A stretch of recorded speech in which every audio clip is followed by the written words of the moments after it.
Oh, how sweet it feels to be back in the On the Money Sports Lounge once again after a very long 2-week hiatus. Wow, my buddy over here celebrated his B-Day last week. Hopefully it was a grand one with the family. But we're back here tonight bringing you On the Money podcast live in living color here from South Jersey on a very rainy day. For all of you out there, wherever you may be watching, we're hoping that you're chilling, you're warm, you got yourself a hot cocoa, a coffee, a cold beer. On May 28th. Whatever you may need to kick back, relax, and enjoy the show. Because, you're right, it is insane. This weather, and I mean, newsflash, I'm about to put on my bow tie and play hurricane shorts for a couple seconds here. It's going to rain again tomorrow. And not just that, it's 100% chance. And then you're going to get a 75% chance of more rain on Friday, followed by a potential for more rain on Saturday. So, if you're like me and you haven't done your backyard yet, you're going to have to, get in where you fit in either Sunday or Monday, because next week I'm seeing some rain too. So what's going on, Rob? Rose in the house, the first one to check in as we get through the introductions. As Oscar Money shares the podcast so that you can see us across the multiverse of the Facebook world, as well as 616, YouTube Live, all the entire multiverse of social media, because I'm excited. I'm ready to be back. I missed the podcast last week. I'm excited because of the fact that we're back here and OTAs are underway. So we have the chance to overreact to some of the news and information that we're getting right off the bat. And, you and I haven't talked about a lot of these things yet, too. So all these topics across the board are fresh for us to break down with everybody here tonight. So I'm feeling good about what we've got in store for tonight. I've got my notes. I'm prepared, bro. Like, I got everything. I got my notes. I've got the OTA news on my Fantasy Pros app. That's right. I listen to Fantasy Pros, too. All right, I know what they're talking about. I know what's going on. Fantasy Pros. Rob is here. Knicks and their fans are living in misery. Boy. That didn't take long. We're starting off. I think they were like my 8th or 9th bullet point, but Rob, I see, wants to go right for the jugular to start the podcast off. Yeah, with no hesitation. Ruthless aggression. What do you have that thinks you can beat me? Ruthless aggression. With the red shorts, bro. The prototype. Dude. That was crazy. Good times. Yeah. Woo! How about them Knicks, baby? Ooh. Bing bong, baby. A rough one. 17 turnovers in the loss last night, which led to 20 points by the Pacers. And you have people like you guys who just keep torturing them. I'm not torturing anybody. I'm barely talking about it. You jinxed it. I don't bring it up from the rip. I don't bring it up unless Knicks fans are ready to talk about it. I'm not going to be the one to bring it up. However, yes, I did say before game one, because I was going back and forth with Mikey a little bit. All I said was, don't choke, because, Knicks fans were sitting high and mighty after beating the Boston Celtics, and they felt invincible. They felt untouchable. Their shit don't stink. Knicks and six. That's all I kept hearing. We heard that for 2 weeks straight, bro. So I was just being an objective sports fan, watching this, knowing history, and saying to myself, guys, I'm happy for you guys.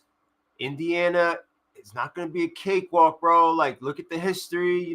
Reggie Miller's in the building. You got all the familiar faces, all in the same places, and they got here misery. For a reason. I'm enjoying the moment. We've been shit for years. Year one of this new team, and we're in the Eastern Conference Finals. Chris, what's going never on? Stinks, big dog, big bong. Chris checking in, Serge checking in. Nonetheless, the situation got real. We're 4 games into the series. Indy up 3-1, and not just that, Tyrese Halliburton probably having the signature game of his career, dropping 32, 12, and 15. In the big win. You can tell Indiana. He wanted to win, huh? Oh, I want to see more of him in the playoffs moving forward. Like, Knicks in 7. Knicks in 7 by Mike D, who is officially checking in for the first time. So we'll put that up for a little bit of the podcast. Rob went for the jugular, and immediately the Knicks fans showed up. It's that Knicks-Nets Knicks Nets is always going to be it's always going to be a thing. They're always going to, take their shots. F the Pacers. Halliburton is big trash. This is the first time I hear Mikey even talking about the series in days. When you want to win, those are the stats that you put up. Absolutely. Like he went into Black Mamba mentality. Why are we bringing the Sixers into this, though? I can see one bad thing about the Knicks. So we're not even going to talk about the Nets. Who are they? The Nets are still trying to, figure themselves out. I'm just saying. We may be starting a process over again, but you guys are still reliving the past as well. A brutal past. I saved the photo of Spike Lee with the towel over his head. I posted it in the in one of, shout out to the Sandlot Baseball Association group chat. I posted it in there. I know he's just like reliving all this shit. You giggled. That was enough. Bro, who didn't pop when they saw this at the end of game one? Like, bro, I popped. I was like, oh. And that's another thing. Did the Knicks kind of lose their heart a little bit after the game one loss? Like, was that loss damaging enough to where it's like that tells the story of this series? Or was last night kind of what tells the story of this series with the turnovers were atrocious yesterday, absolutely deplorable. There's no, and on top of the fact that Indiana took those turnovers and created 20 points from that pretty much tells you what happened last night. We're not getting the. Are we missing a couple comments here? I want to see. Maybe we're starting out hot Sean with the Knicks was already comments. up there. So I want to. Sean, what's going on? I didn't even see his comment up there. What's going on, Sean? You giggled. That was enough. These guys are taking this really bad. Well, I mean, shit got real, bro. It's 3-1. Now it's a must-win in New York, I believe, tomorrow for Game 5. It's like Madison you get flashbacks from when you were a child. I mean, the Indiana Pacers have always been this for the New York Knicks. They've always, since the, if it wasn't the Bulls, it was the Pacers, bro.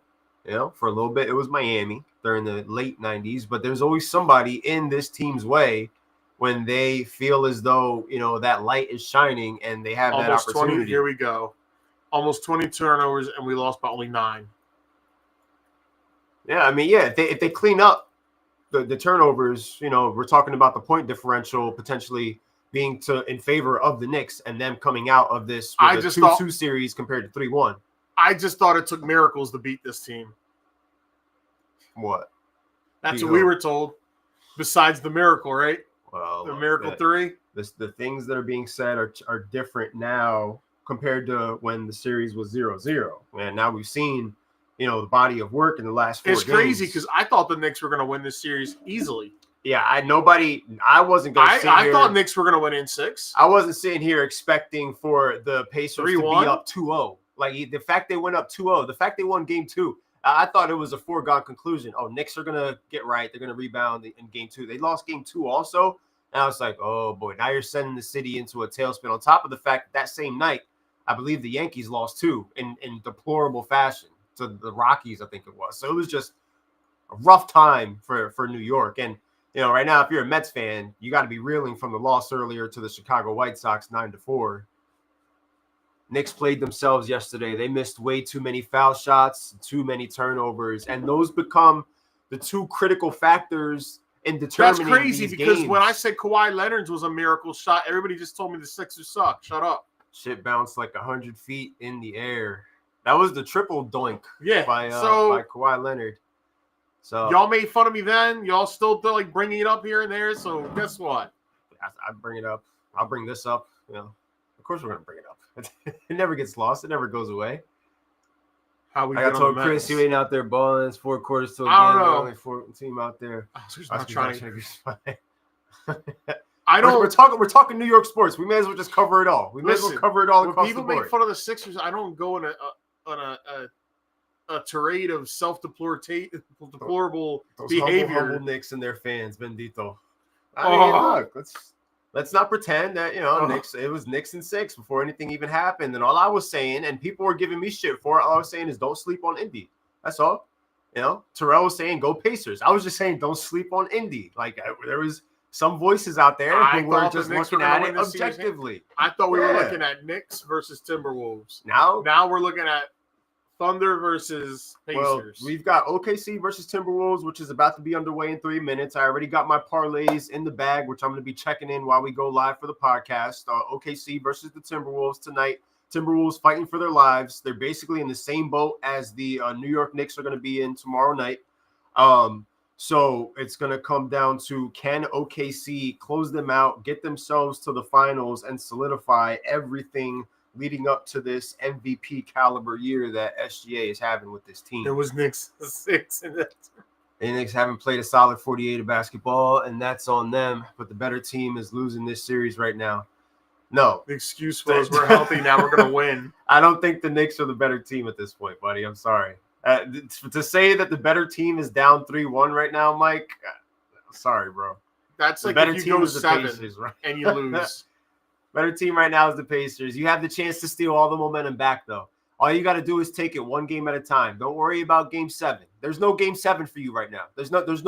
Don't be thinking about nothing in game 7, none of that crap. You need to think about game 5 and showing up for that game and take it one game at a time, because you guys were already counting the series and how it was going to go down. Knicks in 6. You were wrong. You were completely wrong. You're down 3-1. So just worry about game 5. And then we can move on to game 6. Then we can talk about game 7. We don't even need to think about those games right now because they're not even real until you guys win a game. Knicks and 6 in the chat heavy. They were saying, they were playing banged up teams. I mean, now everybody's healthy. I never overlooked them. If anything, I was one that kept saying we owe them a bella.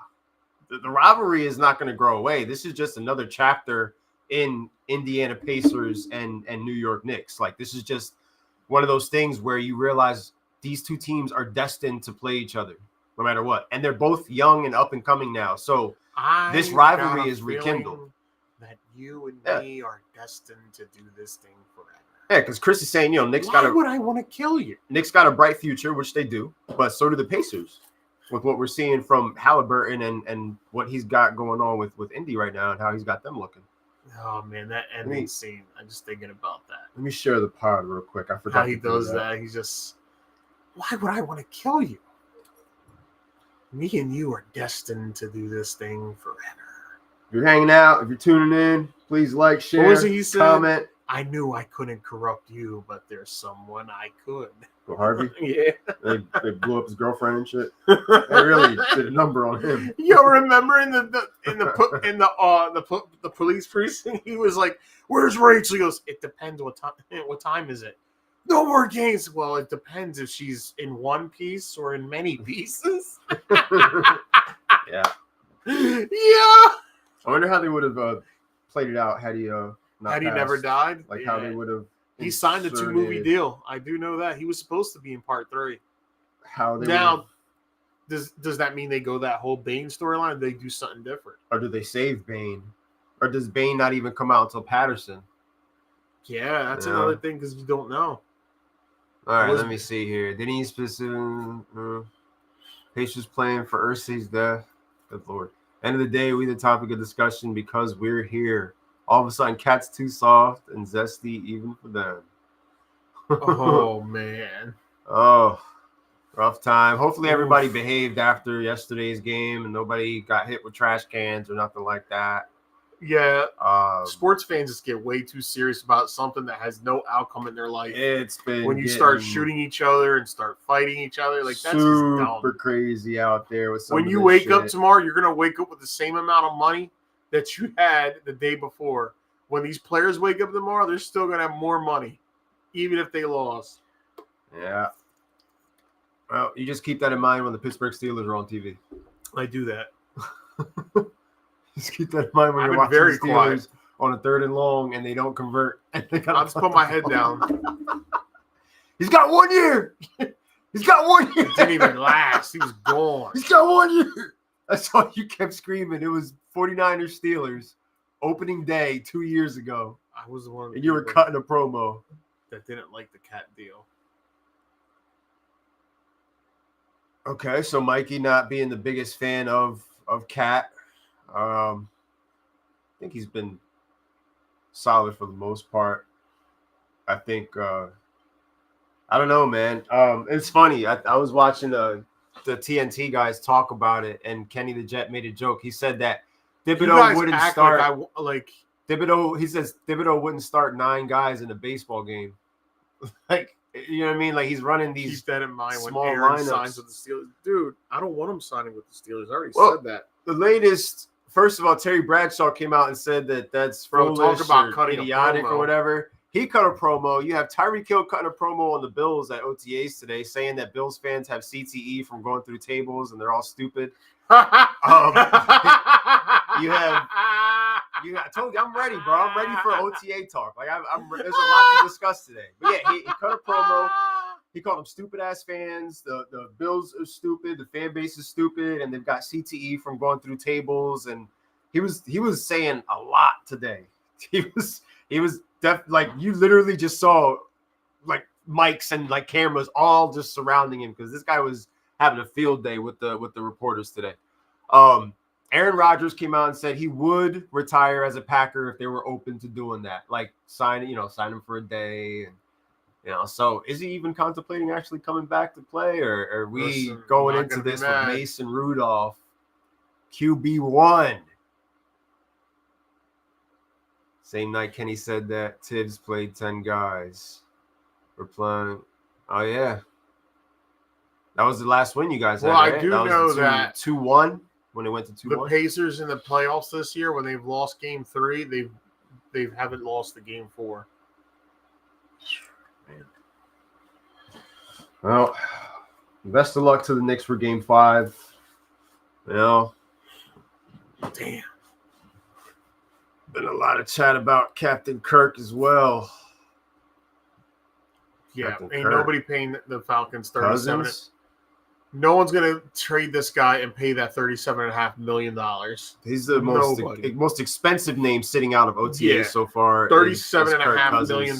No one's doing. Atlanta put themselves in a corner that they're just going to have to either eat the dead money or Kurt's just going to have to suck it up and play as a backup. Because no team in their right mind is taking on all $37.5 million. And in a weird way, they'll take $20 million on and have Atlanta eat the other $17.5. But there's no way a team's taking on that full. Definitely not you guys. Hell no, we're cheap. Indy? No, they got Dimes and Richardson. No one. He's gonna have to hope somebody gets hurt and somebody gets desperate. Where though? I'm trying to think. Where do you fill in the gap? Not the Raiders. Nah. Yeah, that's tough, man. And in a weird way, it's like we ask ourselves, in a no-win situation. Like why the Falcons do these types of things, like signing him and then drafting Penix. But in a weird way, it kind of works out because they still have a quarterback that they can run with for this year, while they figure out the Cousins situation, which is not going away. That pick that high in the draft, they picked Penix when honestly they should have been picking a lineman to protect. They should have picked a lineman back when they drafted Pitts. They should have picked a lineman. When they drafted Bijan, they should have drafted a lineman. Then you wonder why this line's not that good. Yeah, they drafted Bijan Robinson for no reason. They drafted Penix for no reason. They paid Kirk Cousins for no reason. So there's that. They have a team that can compete. It's just one of those things where they are their own biggest dilemma right now, as far as just trying to figure shit out. And honestly, one of the easier divisions to win. NFC South and the AFC South aren't that different, bro. 10 wins can take the division. But right now, I mean, I feel like Tampa Bay is just a better football team than Atlanta. Even though when those two teams play each other, Atlanta has gotten the better of them. They get into these crazy shootouts. Whenever it's Falcons versus Bucks, it's like a fantasy football smorgasbord of points because all the stars come out when those two teams play each other. I absolutely love those weeks when it's Falcons versus Bucks. Yeah, we're talking Atlanta right now, and the Kirk Cousins situation because we're breaking down. We haven't, we took a 2-week hiatus. Well, Kyle Pitts wasn't at OTAs either today. Brandon Donovan home run, deep right. Mason Wynn scores. Kyle Pitts wasn't there. Ramondre Stevenson is there, but is not participating for personal reasons, whatever that means. And another big fish that's not there is none other than Mr. James Cook, a big centerpiece in a massive deal that was made the day of our rookie draft, where you traded away James Cook to Mikey. A massive trade and a draft that we're going to look back on because of how many first-round picks were monopolized by just 3 people in that time span, and the picks that we made and the choices that we made that could shape this league for the next couple of years. So James Cook is not present. He wants $15 million from Buffalo. This right now needs to be Buffalo's biggest priority for the time being, to figure out how they're going to make this happen. They have somebody waiting in the wings who I believe is going to be a dog. He's already a dog. His name is Ray Davis. And I think Ray Davis' season is going to be bigger than anything we ever imagined for like the A.J. Dillon seasons or any of the other handcuffs through the years that we hyped up. Ray Davis, I think, is for real. So they do have that there just in case. But for right now, what do you think? How do you think this plays out here? Does this take that, Brandon? I don't think he's going to get a contract extension with the money he wants, because I heard he wants around $15 million a year. I don't see Buffalo paying it, because Buffalo kind of acts like the Steelers. They're kind of cheap when it comes to players. Like they had no choice but to pay Josh Allen because he's Josh Allen. Right. However, they knew they had to do that. I don't think they're not going to pay that running back when you just said a guy like Ray Davis, or they go into the draft next year and grab somebody. So do I think James Cook's going to hold out probably till training camp. Maybe not even try to play training camp game like those games. I could see something like that. Mikey's team takes a big hit. You gotta. But here's the problem with that: if you do the whole holdout situation, like you don't really get yourself in the football shape, and you've seen what happened with Brandon Ayuk. With the whole, you see what happened with Brandon Ayuk. He ends up, getting that ACL injury. Because your body's trained to take those hits, to take those cuts. Exactly. You're waiting way too long to get into the action. And whether anybody wants to admit or not, he's a big piece of the pie in that offense. And the reason why his touchdowns don't look better, because Josh Allen vultures all of them. Inside the 15-yard line, hell, inside the 20-yard line, the Buffalo Bills are going to run the quarterback keeper at least 4 times. In that specific drive. That's what ruins his value sometimes in fantasy, because Allen vultures all his touchdowns. James Cook should easily be getting 15 touchdowns a year. But he doesn't, because Allen takes them all. So, regardless, he's still a tough runner. He's fast. He's physical. I feel like he got in the end zone a lot last year. And he's a guy that this offense is pretty much centered around when it comes, besides Josh Allen. I think he's the second most important piece to this offense. So should they look into getting a deal done? Absolutely. Do I think should he ask for what he's asking for? Why not? It behooves the them. Running back position is starting to get paid again. You've seen Saquon's deal. You've seen Derrick Henry's extension. You've seen Josh Jacobs' deal also last year. So you're going to get to the point where the running back money's starting to come back up. Yeah, it is up now. So I'm pretty sure somebody on the open market that has cap space would pay a guy like James Cook if they feel like that's – because this is what they're going to look at. You look at the Eagles. The Eagles had everything but a bona fide running back. And what did they do? They took – not only did they damage an in-division opponent, but they took what was probably one of the top 5 running backs in this league, put him on their team, and look at the season he churned out. Yeah, he is the reason why they got to the Super Bowl. Whether anybody wants to admit it or not, Saquon Barkley was the X factor for the Philadelphia Eagles. Now, Jalen Hurts himself pretty much won that Super Bowl because Barkley was a non-factor, because the Chiefs did everything in their power to stop him, and it completely backfired. So when you look at teams that might be that one more dominant player away, they might say, what the hell, let's sign James Cook to $15 million a year. Why not? A team like, the Bengals, or maybe, they love Chase Brown, but who's to say if they didn't have to, they love buying offense. Why not? There are teams that are going to, like, maybe a year from now. Chase Brown season, baby. Can't wait. The Chicago Bears possibly. Right, because they didn't really, they got Swift, but if they're still going to be in the market. Yes. For, like, so imagine adding him to the mix. All right, so he could be that guy that propels the Bears to actually being a threat in the NFC North. I don't see the Bills not paying him, though. Like, I think the Bills will pay him because you need to do that. You can't not pay the guy unless you are playing that, pinch and pennies type of, like, listen, prideful. I think it's in their best interest to keep him. Because here's one thing about them. They can draft running backs. Ray Davis could be a star, but is he James Cook? But Buffalo can draft running backs historically. So if your organization can find running backs, you can find gems in the mid rounds. But do you find a running back like that? To me, does he duplicate last year's season? He's already starting to be better than his brother. His brother's not even in the league anymore. But James Cook had a great year last year. Is he going to do that this year? He could do it.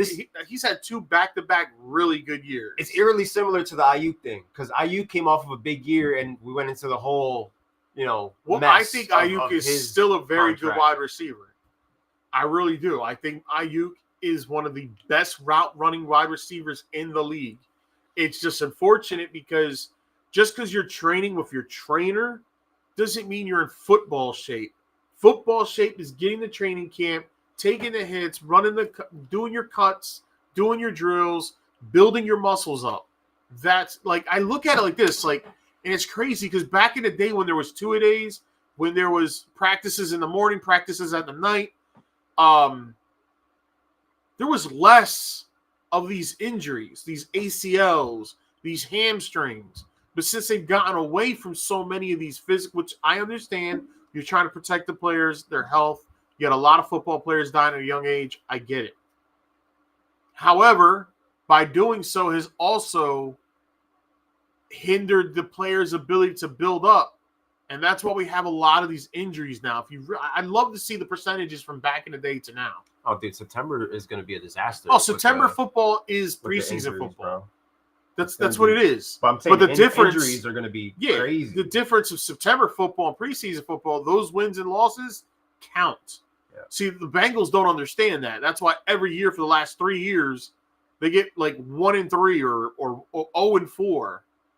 Like, you can't be like that inside September. That's why you got to get out and hit it hard. But when you have certain players that you count on that aren't taking these hits and you got to slowly reacclimate them, what it does, it further pushes your team back from where it needs to be together.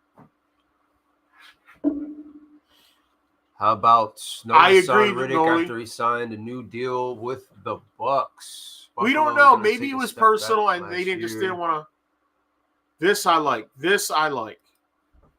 we got here? So, a waste of time. There has been a proposal that I talked about last year on this podcast that I'm going to talk about again. What's up, Eric? Because I think that proposal is going to get more focus because players are thinking the same thing. Players would rather have training camp start the first week of July and just run right through. Instead of doing these OTAs, these mini camps, all these, these couple little weekends here. You get your 3 weekend practices. One's optional. 2 of them is the mandatory. Some of these players are floating out the idea of doing them starting in July and then in the middle of July take like a week off, like a bye week from training camp. Right. Then picking it right back up. Which, honestly, I don't see it as a bad idea. Do you think that minimizes some of the injury? It could, because now a training camp is mandatory. That risk is always going to be there. You know what I mean? Yeah. You got to be at training camp regardless, right, or you're going to get fined. Yeah. So maybe just doing that, have everybody report June 30th or June 28th. Everybody reports the 28th. The 29th, you're doing your physical fitness training, where they do the whole laps and all that. And then July 1st, boom, training camp starts. Then say by the middle of July, you do like a 5-day break, Monday through Friday, and you're back at it that Saturday. Or you can break it on Wednesday. You have Wednesday, Thursday, Friday, Saturday. And then come back that Monday, something like that. And I think that might be in the best interest of the league moving forward. And I think that's going to be the owner's bargaining chip, besides adding an extra bye week during the regular season for game number 18. Because then they're going to go to 2 preseason. You'll have a whole month of training camp, 2 preseason games.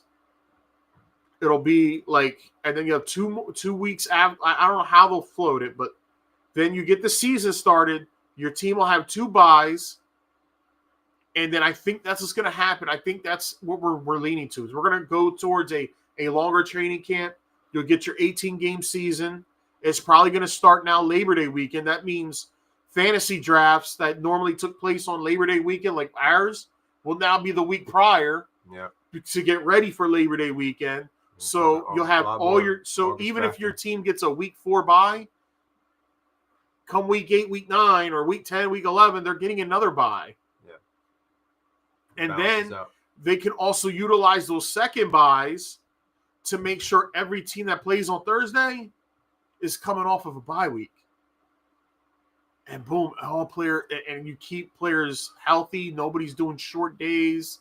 Yeah. So it's coming. We're cooking with the topic right now. Chris is saying, how about have it to be mandatory OTAs and start preseason games earlier and then start normal season sooner so they can get their more games in normal. Well, that's just gonna have you're gonna have your season start the first weekend in September, which kind of sucks because now college normally does that Labor Day weekend. Yeah, that's their opening. So now college may have to step it up, figure something out. Yeah, like figure because the NFL is gonna want to put a game on Monday. NFL is gonna put a game on Thursday. Like that. Matter of fact, you're looking at Labor Day weekend, right? So that means that Thursday prior to Labor Day, that means that that last Thursday in August is probably game number 1, the Thursday night home opener, unless they find a way to not do that and just put all the games on that weekend. Either way, 18 games is coming. I don't know how soon 18 games is coming, but I'm going to say that they can't do it until the next bargaining contract. The next, before, players strike and when the CBA ends in 2030. However, they can add it if they can convince the players to vote on it. And the best thing to always get players to want to vote is this. Yeah. Folks, we are 99 days away from opening day kickoff of the NFL season already. We thought we were just yesterday, we felt like we were 100 days away from the draft. The draft is passed. Our rookie drafts are done. We've all drafted. Now we're getting ready for redraft season coming around the corner. We're getting ready for like OTAs, like what we're discussing today, and start of training camp. Potentially more holdouts, like the Hassan Reddick situation that's going on right now with him, signing a new deal. I know that you wanted to, give your thoughts on that whole situation with Reddick and what I don't know what he's doing, man. Now, I don't know. As somebody who actually got paid and is. Todd Bowles has been vague about why he's not there. So you don't know if it's because he's unhappy, which would make no sense because you personally made sure to sign this 1-year deal, which I think is pretty much fully guaranteed, and you're not there. Like, come on, dude. Yeah. Knock it off. Will you stop? All you're doing is hurting yourself from a future payday. That's what you did with New York. Had you played by the book, New York likes to pay defensive players. New York loves to sign defense. And New York would have signed him to a long-term deal. Jets, yeah. But he screwed himself out of that. However, it was also New York's fault for trading a player who wanted a contract but didn't make sure to find out he was willing to pay that last year on that deal. So that's on the Jets too. Yeah, they didn't do their due diligence, but what else is new with that? Ramondre Stevenson, personal, not participating in drills at OTAs. Yeah, when Trayvon Henderson shows up, it's like, hey. I mean, it's his own fault. Like, you keep fumbling, bro. If you would hold on to the rock, you'd have your job. People were off on Stevenson before Henderson got there, so the fact Henderson is now there, it just confirms what everybody was already thinking about Stevenson and the narrative around him. However, we know Vrabel, you know what I mean? We know what he likes to do. We know that Stevenson fits the mold of what he wants to do. It's just the fact that he got to clean up the fumbles. When you got Antonio Gibson beating you for reps on the field, and carries and punching it in because you can't. That's not a good look. Now you got a Travion Henderson where you're thinking to yourself, it's only a matter of time before he takes the spot. Does this light a fire under Stevenson? Who knows? But the jury was already out on him. It's up to him to be able to change our minds with him going out there and performing. And speaking of the Patriots, Stephon Diggs, it's looking like their timetable for Stephon Diggs' return is going to be week 4. Not sure who they play week 4, but they're basically saying that he should be good to go more or less around that time. The Patriots are a very interesting topic of discussion. We are pro Drake May on this podcast, so we're going to be very interested in seeing, how his year 2, plays out. What is it? You got him, you've got Bo Nix, you got a lot of these young cats, bro. Jaden Daniels, like they're going into their year 2s and with their respective teams. And it's going to be interesting to see how they all perform now with a year under their belt and a year of film that defenses have to be able to adjust to what these young guys can do. One games to start 3rd week of August. Give these outdoor teams a heat advantage. Plus, they want to add 2 more games. Yep, typical Jets screw-ups. Your beloved New York Football Jets. Yeah. What's your outlook on the Justin Fields situation, by the way? Are you excited for Fields? Dalton Schultz. There's mixed reviews for him on his first day. Yeah. Damian Pierce not at Texans OTAs Wednesday. Joe Mixon not at OTAs. Terry McLaurin not at OTAs. Kyle Pitts dealing with a foot injury. Evan Neal takes reps at left guard at OTAs Wednesday for the New York Football Giants. Devontae Smith. I said they should move him to guard. Looks like they're trying to test it out, see how it goes. Devontae Smith not at voluntary OTAs Wednesday. Jonnu Smith not at voluntary OTAs. Myles Garrett not at voluntary OTAs.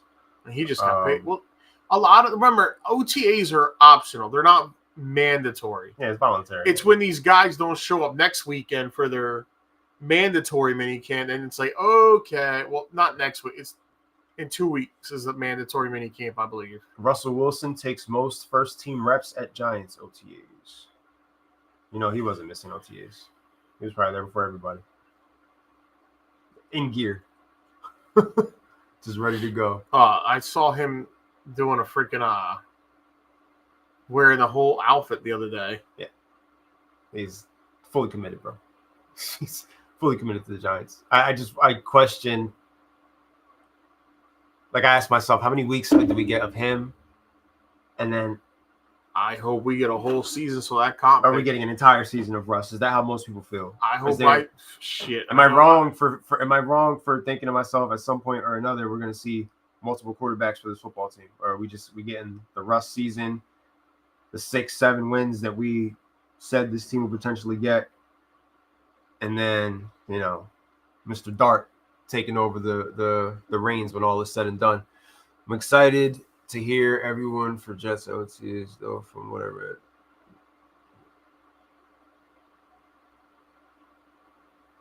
Okay.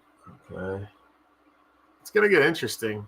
We're gonna definitely see. Well, Diggs is hanging out with Cardi B now, so he's hanging out. He's wilding for that. He's not ready for football activities, but he's definitely getting himself into all sorts of other activities. He's definitely wilding out for that. At basketball games with her and just living his life, doing his thing. So he'll be back for the Patriots to end September, which, like Oscar said, September football kind of has that feel of preseason football a lot of the time because it's a lot of sloppy, ugly, messy, dirty, muddy football games, and you just want to be on the winning side of a lot of those messy, ugly, terrible games so that once you're, feeling like you're catching your rhythm in October and November, you're not a team catching your rhythm at 1-5. You're a team that's 4-2 catching their rhythm. You got lucky a couple times, and now look at you. You're on top of your division. Nobody believes. Everybody's calling you a fraud because they can't figure out why your record looks so good. But you just compile wins. That's what it's all about. You get those disgusting September wins, and you just build. You keep building. You move forward. You take advantage of an easy schedule. Oh, you're only beating easy teams. Yeah, that's what I'm supposed to do. Beat easy teams. What do you want? You want me to lose to them so you give me shit about that? No. Yeah. You beat the easy teams, bro. So you're right about that. No matter what scares us about our football teams, you just hope to yourself that during that period of time where everybody across the board is trying to figure things out, that you are hopefully getting more wins than losses early on. Something I heard. You gotta win the games that you're supposed to win. Something I heard that kind of scared me. This is my Homer selection of the podcast, if you'd allow me to indulge for a minute.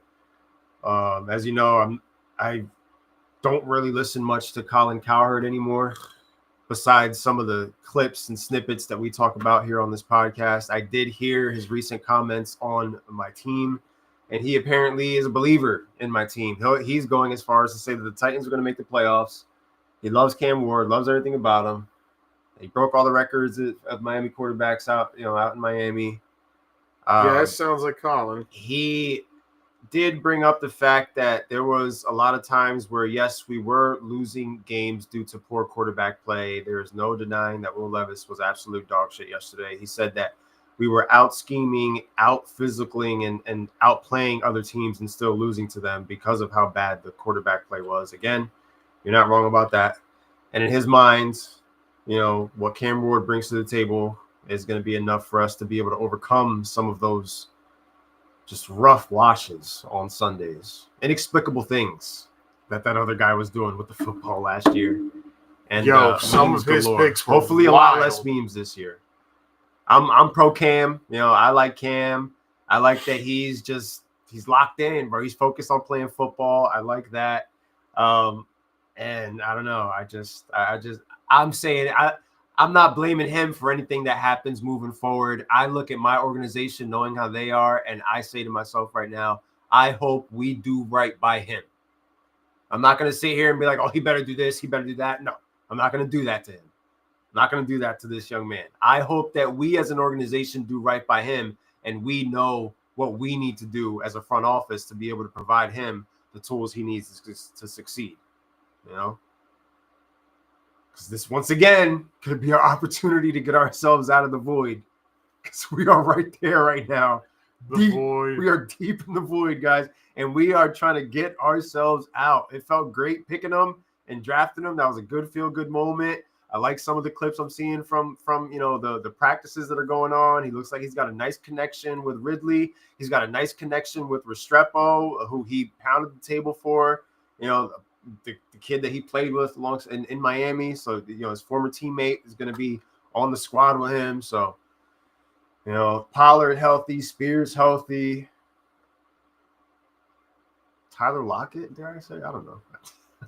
Hey, Lockett, bro. You got the veterans, and then you got a nice little mix of things there for him. You got the veterans like Ridley and Lockett, and then you've got Restrepo, A.O. Manor, and the wide receivers who it's their job to play themselves up to that next spot. Like, who's going to be the slot guy, who's going to be getting those easy targets when things are kind of getting a little messy out there. The face every kid hated as a kid. Who? Every child hated that face, that person when he would come on, President Jack Tunney. I didn't hate Tunney. Tunney gave me answers whenever he was on TV. I knew when Jack Tunney was on TV, it was going to be something important. There was a title was vacated. There was going to be a tournament. A suspension. There was a suspension. A rematch of some sort. Jack Tunney was what WWF used to make sense of all the shit that was going on during that time period. Jack Tunney was the guy for that. I have vacated the World Wrestling Federation Championship. Therefore, at the Royal Rumble, the winner will become the undisputed World Wrestling Federation champion. He was coming out there, making the big announcements. The character would later on evolve into what Jack we saw. Jack Tunney made the stories heavy. Yeah, he made it make sense. When he's on TV, it's like, okay, like, we got a screwy finish in this match. Jack Tunney's going to explain to us where we go from here because, right now we what they had like an hour of television at the time. Like, remember the other one? Shawn Michaels has not defended the Intercontinental Championship. Yeah, he got in 30 days. So he will be stripped of the Intercontinental Championship. That was when he has been suspended for the next 60 days. That's when he got suspended for juicing.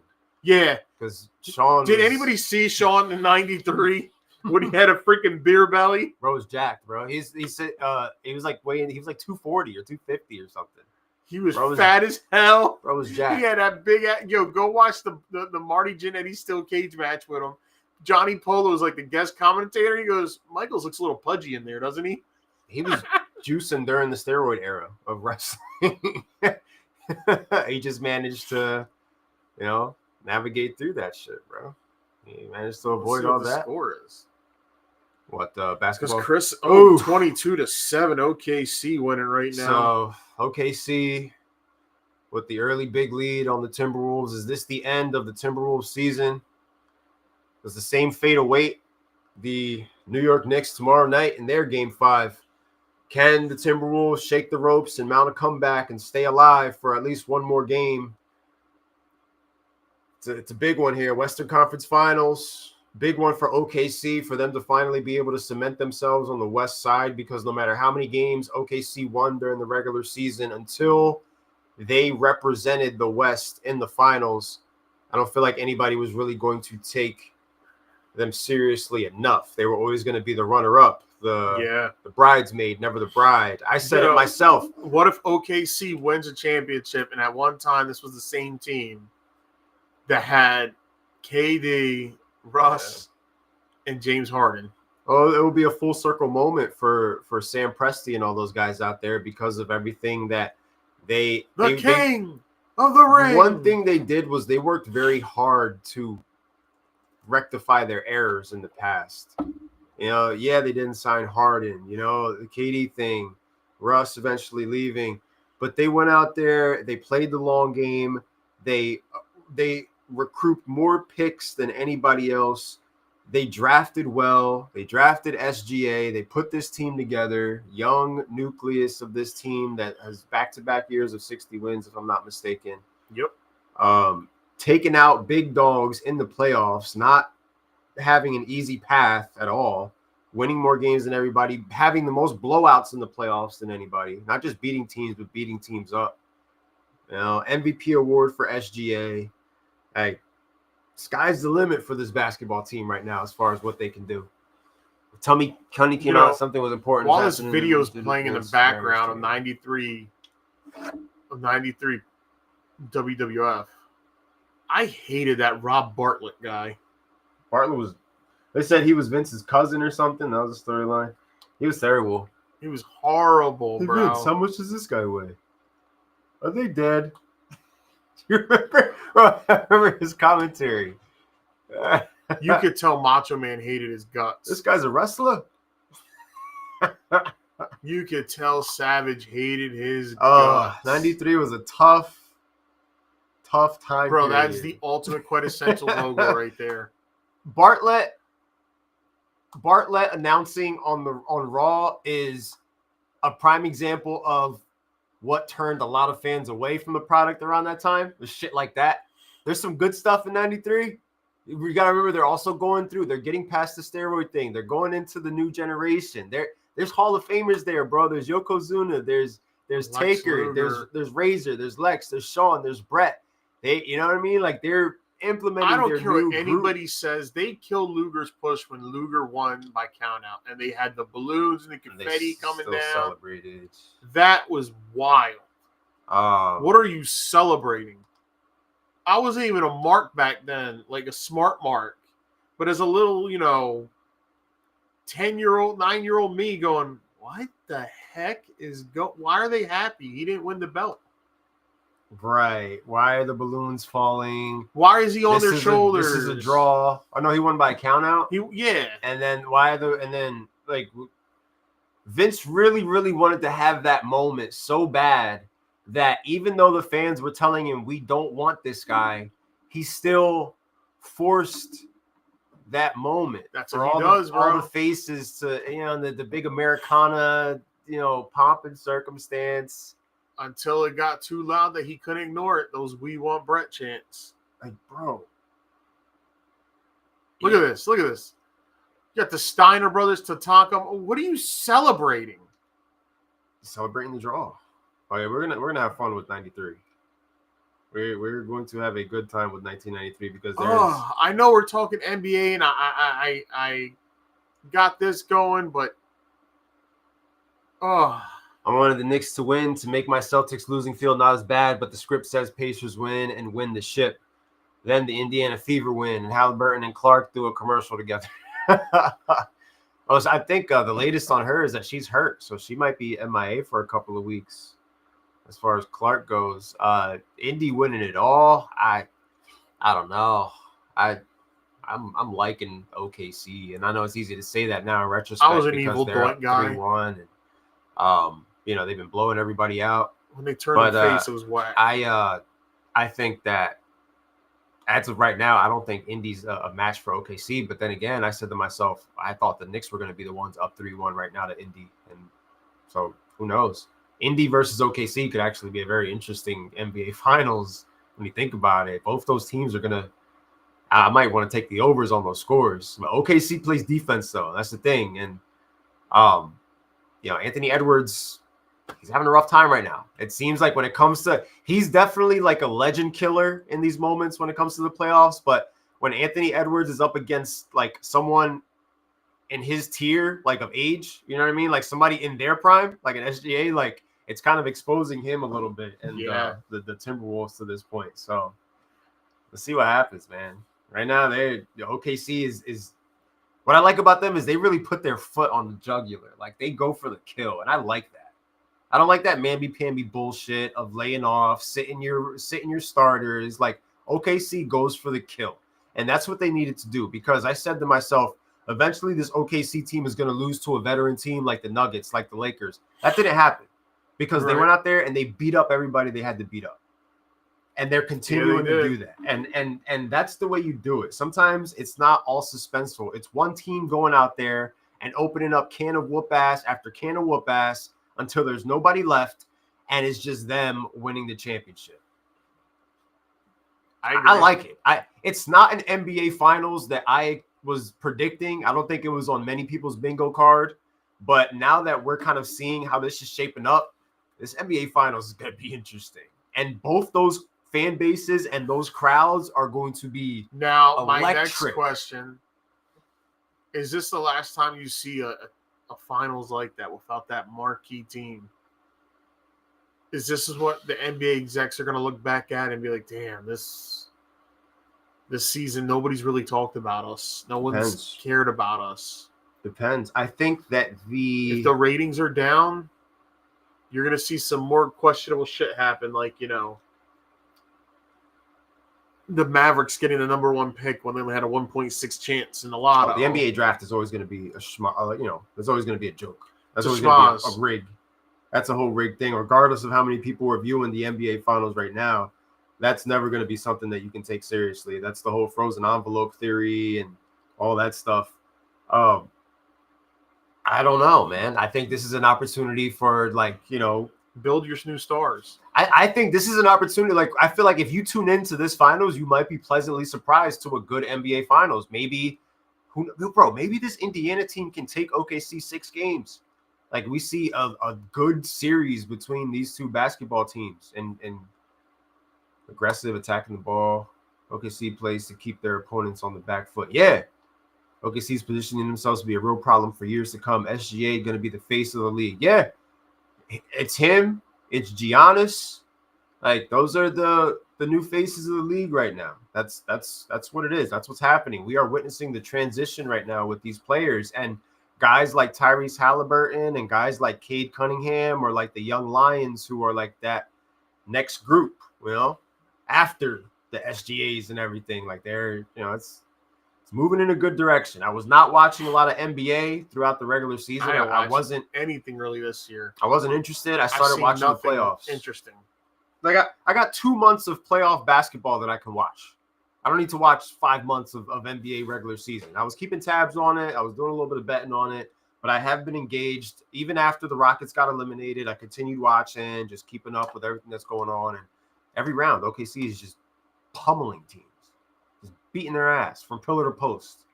you know, and they have those couple of times where they got their ass beat too, but they just come back and just get back. They trust their system. They're not a team that lacks any confidence, and you can see it the way that they go out there and they play. And when you have to go out and play in OKC, they're one of the few places that really has like that college basketball atmosphere. Like there's a constant buzz out in OKC. They're constantly chanting for their team. Like it can throw you off. It's a lot to overcome with that team.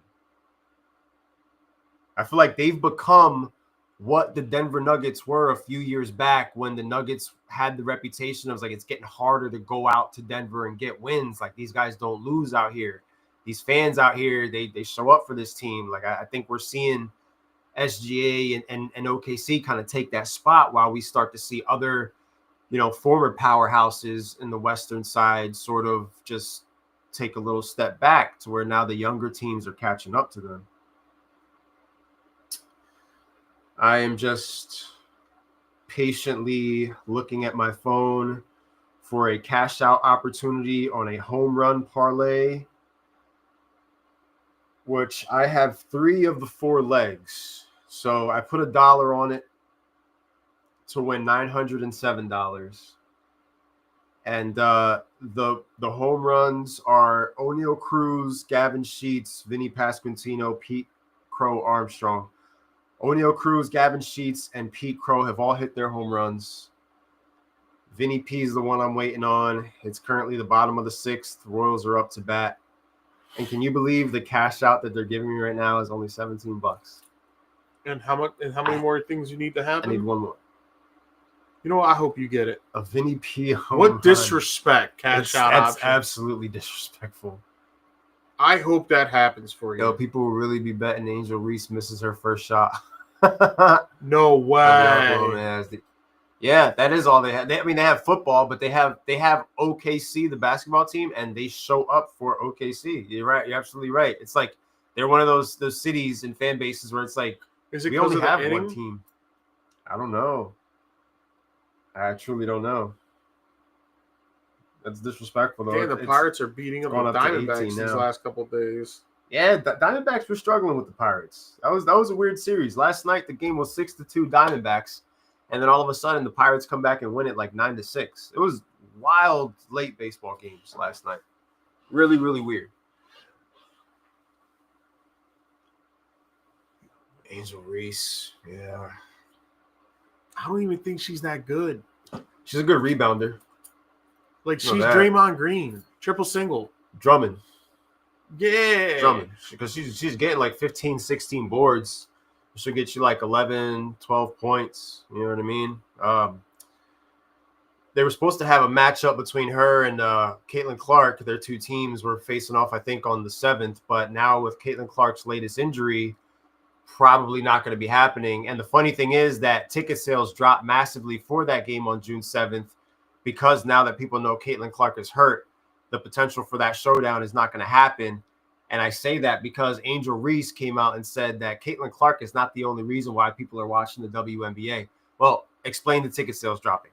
It's no different than WWE coming out and making the statements that they make, when shit ain't going right about ticket sales. They actually pulled a house show out because they didn't sell enough tickets recently, I saw. Well, make them more affordable. Yeah, that helps too. Because this TKO group, they're just pricing people like me out of these tickets. It's crazy. Yeah. I would love to go watch wrestling live again, but I can't because the price. You're talking nosebleeds. I'm not putting myself in debt for wrestling, bro. Yeah. I'm not going to put myself in debt for wrestling. Not happening. Right? That's not what I'm about to do, especially when you are, what you're giving me is just an absolute joke of a product. An absolute joke. You have on Saturday night's main event, right? You have Cody Rhodes. You guys, you love him. Your beloved Cody Rhodes, your savior, the blonde savior. I would have waited longer of the wrestling world. You have him come back after 6 weeks of nothing. Last time we saw this guy, he was getting smacked around, and he lost the WWF championship to John Cena. You have him come back after 6 weeks, losing the belt, to challenge John Cena and Paul to a tag team match. First time we see him. You're not even worried about getting your belt back, bro? Like, you are completely bypassing the rematch clause that from the beginning of time, every former champion has that opportunity to get themselves a rematch clause. You don't want that. What you want is a tag team match. Brittany Griner was complaining about the crowds being distracted. WNBA is crazy. The ones who talk say dumb shit, and the talented ones are too quiet. Brittany Griner is talking about the fact that now there's actually people coming to games, and some of the players don't know how to handle the fact that now there's a bunch of people there watching you guys play. That was the dumbest statement I ever heard someone say. Do you want to make money? Did somebody not say something like, you want to make money, or you want to just continue to be in the void playing basketball? If I was the owner of that team, I would have took her to the side and be like, you can't say shit like that. You need to stop talking. Do you realize we're making more money than we ever did before? Do you realize the NBA was thinking about cutting us off before? Like, you need to want all these people keep telling me, why can't I have equal pay? Well, you got to get eyes on your product. You are ruining If no one's watching your product, you're not going to get sponsorships. You're not going to get jersey sales. That's why people watch the NBA, because the product is exciting. You are ruining the NFL. The product is exciting. This girl has come from college and taken over, whether you like it or not. Yeah, and it's not like she sucks. She's really good. I'm not cashing out on this. I'm gonna let it ride. You got it. I'm gonna let it's it gonna ride. happen. I'm gonna let it ride. And Vinny P. But yeah, that's the dumbest thing I heard, man. Dumbest thing I heard. You're not even thinking when you're talking. You're just. And she's already under. She's under the microscope too with the comment she made. You sound like Spencer Strider. Calling the effing white trash girl. Well, I don't know how it came out, but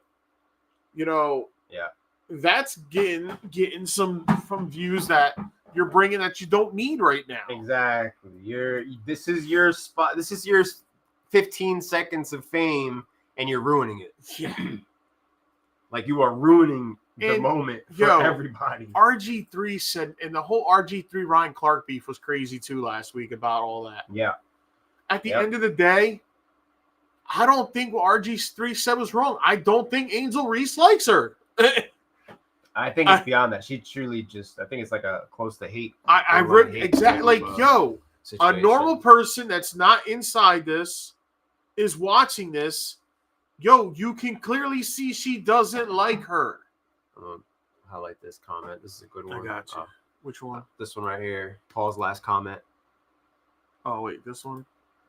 That one, yeah. Paul's last comment right there. Imagine that media team, the budget for that. Ugh.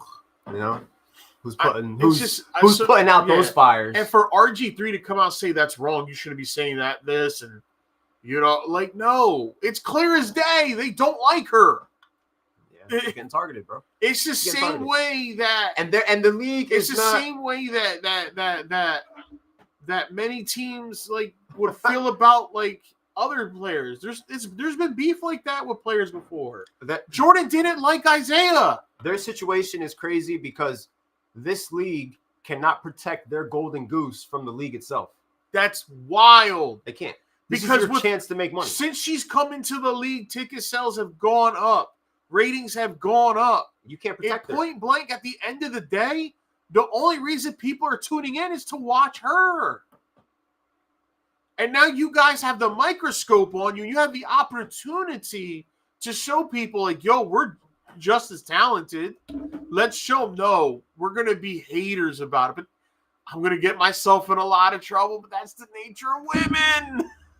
I hate to say it, but that's the nature of women. Just ruining a good situation for no reason with, just they should all be looking at Caitlyn as their golden goose because you can all make more money through Caitlyn Clark. It's throughout the years that people made money from Jordan. There's people in this era that have made money from LeBron James. People made money with Hulk Hogan. when he was the golden goose. Like whoever your golden goose is, you push them. Put it like this. And you're all going to elevate yourselves in the process. You're a professional wrestler working for the World Wrestling Federation in the mid-'80s. You're a heel. What is your number one goal? Who do you want to have a program with? I want to work with Hogan, bro. Why?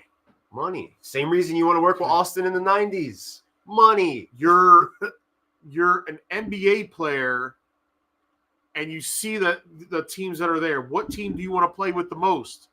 You either want to be a bad boy or you want to be a bull. Why? The money. It's and these people have the opportunity to do that, and they're not even realizing it. It's sad. I want so bad for both the indie teams to win. Perfect booking right there. That would be kind of crazy. Saw a video that stated if all different races of guys was in a room together, they would get along more than women. Men will find common ground first. Women will find ways to destroy each other. And it's crazy because you got to look at it as a business. I'm not trying to make sexist comments. I'm not trying to sound like a bigot, but that is pretty much how it is now. That's what's happening right now with this league. You don't see that happening in other sports leagues. Like I said, because I challenged the people who were, trying to tell others about the importance of supporting these women. I challenged those same people, and I said to themselves, when these girls get drafted to the WNBA, are you still going to be watching, or are you just caught up in the March Madness started frenzy? Doing it. Though. People actually started watching, and now you guys are screwing it up for yourselves. Yeah.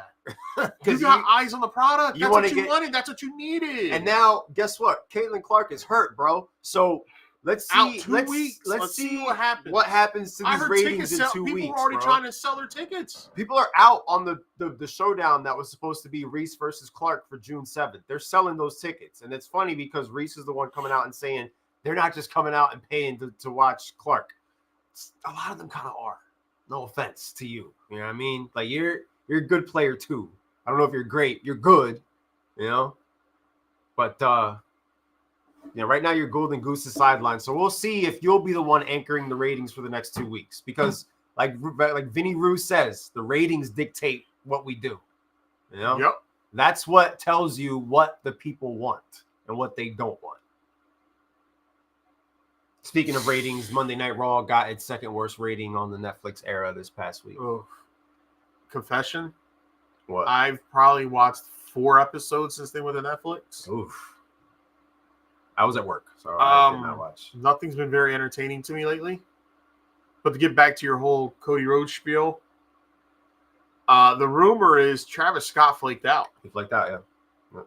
The rumor was this tag team match was supposed to be Travis Scott, John Cena versus Cody Rhodes and originally it was going to be Cody and Bad Bunny, but I guess they couldn't get Bad Bunny, which is understandable. He's probably on tour. Yeah. So you go with Jey Uso, which kind of lays the seeds down, maybe title for title in the future. That's the only way to. That's the only way to tie it in because these two have nothing to do with each other. Logan Paul, and where's the feud? Oh, because he's feuding with Jay now. That feud's over. So basically, Cody's never gonna like. And then Gunther and Jay have the same promo again. They come out and they cut the same promo, same shit. Yeah. The same. WrestleMania has been poorly. Triple H has not been hitting the mark lately for the last month and a half. I will say, me personally, I wouldn't have brought Cody Rhodes back yet. You brought him back for a tag team match. Yeah, that's dumb. That, to me, that's poor booking. I know I'm not a Cody Rhodes guy, but dog, come on, cut me a bone here. What do our boys say about it? Because I know you listen to your boy. The same thing I said. And I loved it. It was hilarious, bro. They were making fun of them, bro. It was hilarious. But he's like, this is supposed to be your top baby face. He's coming back. He's coming back for a tag team match. He doesn't even want a rematch for the belt that he lost. You're focused on helping Jay. You got nothing to do with Jay. You got nothing to do with Logan Paul. You got nothing to do with nothing. Poorly booked match. The fact that Travis Scott, that's why they infused that. But at the same time, how are you going to make it work with Travis Scott? It was still you're going to come out and you're going to challenge Travis Scott and John Cena. You're more worried about that than your title. Yeah. What are you doing, bro? If Travis Scott flaked out, then there was no need to bring him back yet. You once again, what they should have done was pulled the confidence type storyline. Like he lost his you got people like, yo, where you been? Like going to his house and he's with his daughter. Like just come something out like that, and like, yo, you coming back? I don't know if I can. Like do the whole. Remember when Shawn Michaels? But it was more of a comedic way with Shawn. You come when out. Triple H found them cooking. Yeah. You come out, but and you do something in a more serious tone. You're coming out and you're making the save for Jey Uso. Like, what are you, Sami Zayn now? What are you doing? We're finally like what you could have done. What you could have done is done this whole confidence vignette type thing, and then when he finally came out, was like boom, the peak hit. He comes out, saves somebody. Nobody's seen him for a couple months. Place goes bananas, and I'll see you at SummerSlam for my rematch. Boom, there you go. Now instead he just looks like a shark. Are we worried that we don't like? Is it because you're not ready to take the belt off Cena? That's fine. Cena can still face Rhodes, and Rhodes doesn't got to take the L again. You got till December. You could have had somebody come in, dare I say the word, a schmaz. Maybe that's where Logan Paul comes in, and then Jay comes in the hell, and there you got your tag team match. You got until December with Cena. What the hell? That was horrific booking. And the Saturday night's main event card, I was excited for it to come back with the whole nostalgia. I love the whole visual, the red, white, and blue ropes, the old school neon like entrance. I love all of it. The old school entrance, the cut-ups, all of it. It's perfect. But can I get a title change? Because it's starting to be booked you already know what's gonna. You don't have to watch because you know what's gonna happen. Predictable finishes. It's a predictable show now. Like, yo, Saturday night's main event wasn't meant to be a predictable show. It was meant to be treated like a pay-per-view back in the day. Title changes did happen. It did. So, what are we doing? I'd have been all right if Logan Paul won the belt this past Saturday night. It has sucked for Jey Uso fans, but it builds up again. Logan Paul would be an excellent heel. He's an excellent heel. Nobody likes him because he's really annoying. Jay's gonna he's playing a little bit more. Jay's gonna have the belt a little bit more. They gotta. Or you could even done R-Truth getting that crazy win and then letting Cena get the belt back this Friday, a 5-day title reign, and Cena get. Oh, now he's 18 times. Wasn't it? Was it? Yeah, it was in a title match. I was just. So Cena could have took an L. That's another thing too, like non-title match with R-Truth.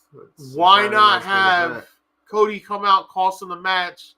R-Truth pins him in a non-title match. There you go. Boom. These guys, man.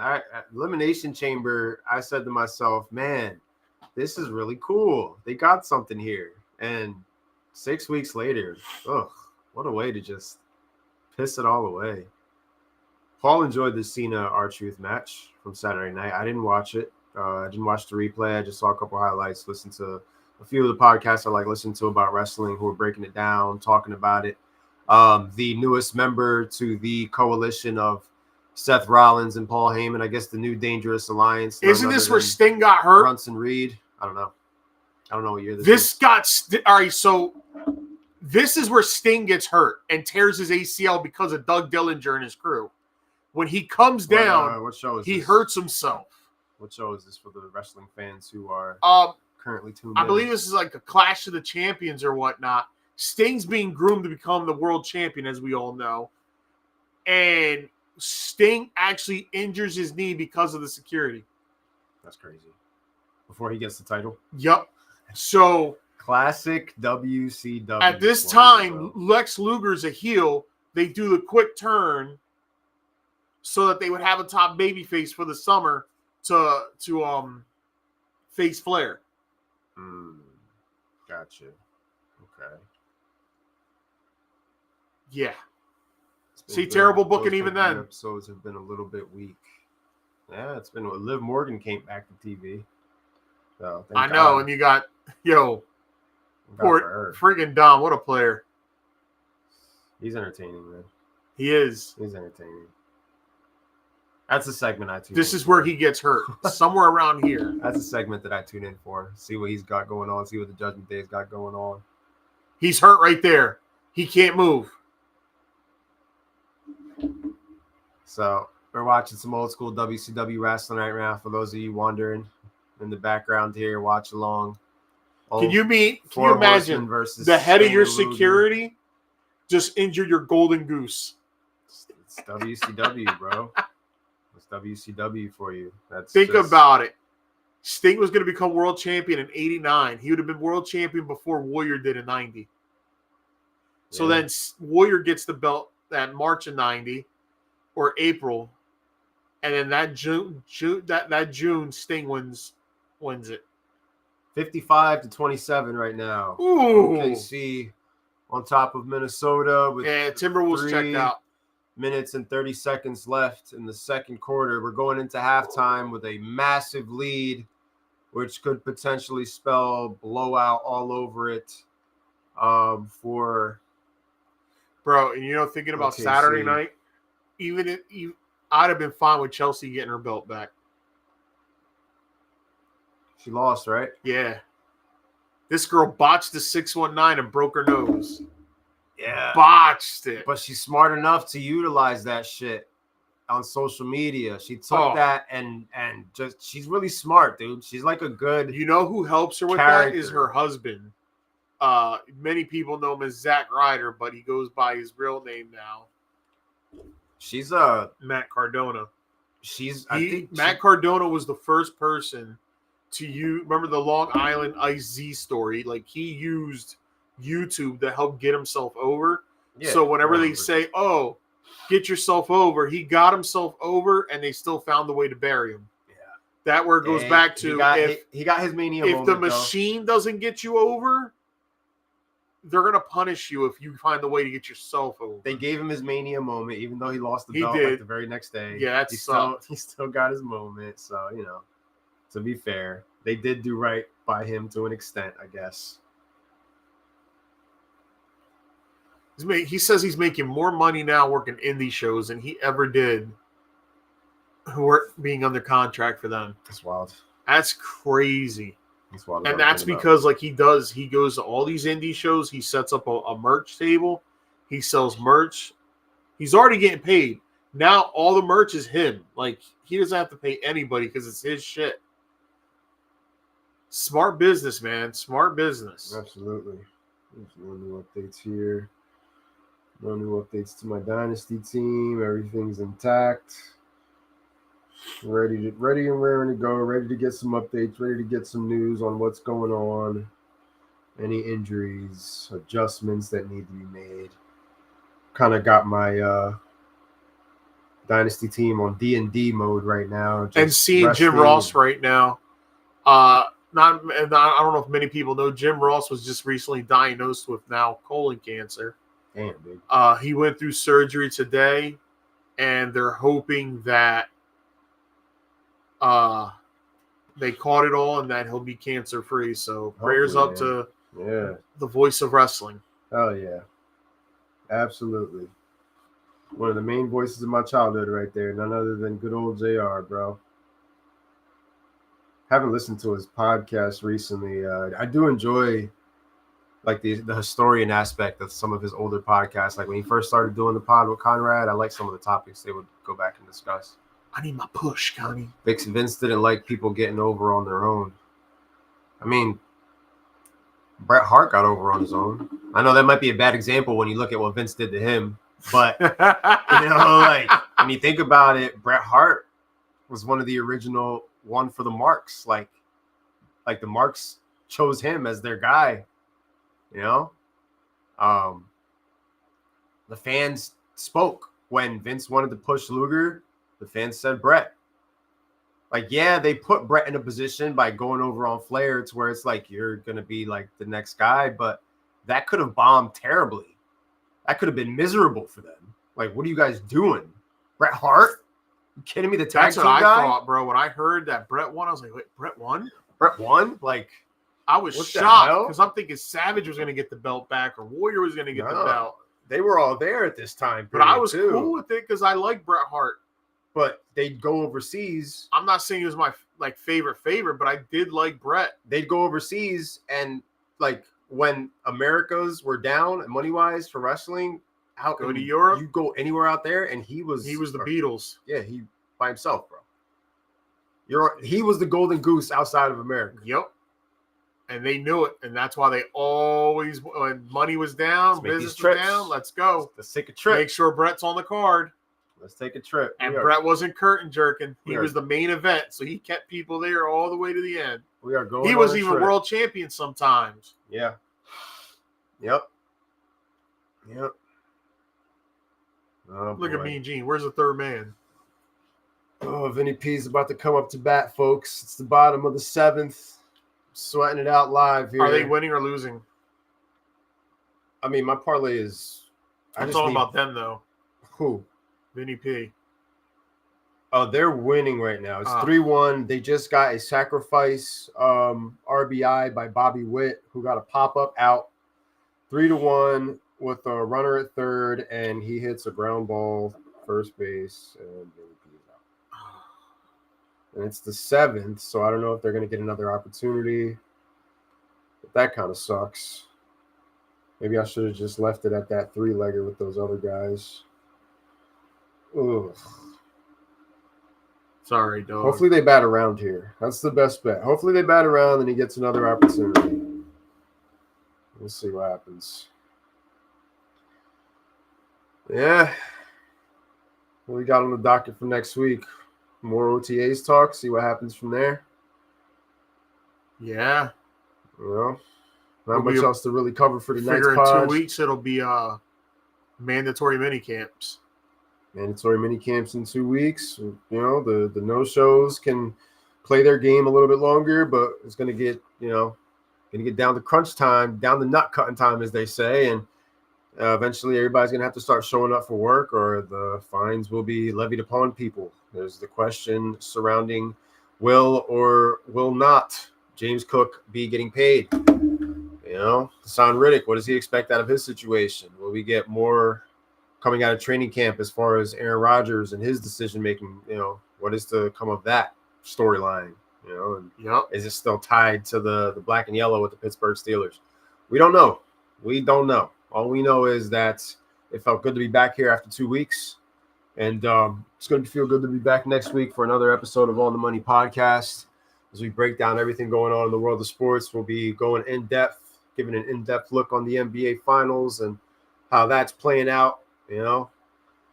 Be a couple games into the finals by that point. We'll probably be most likely live while the game is going on. So we'll get the live reaction to that, plus baseball, plus OTAs, and a little bit of wrestling, all that and more from On the Money podcast. Same time, same place next week. Thank you, everybody who participated, who gave their input. Good conversation, good OTA talks today. And I like sprinkling in some of the foreseeable changes coming into the league, with, extra bye weeks and little things here and there with the changes that we may be seeing in the next couple of years for us football heads. It's coming. It is coming. Until then, guys, have a good week. We'll see you next week.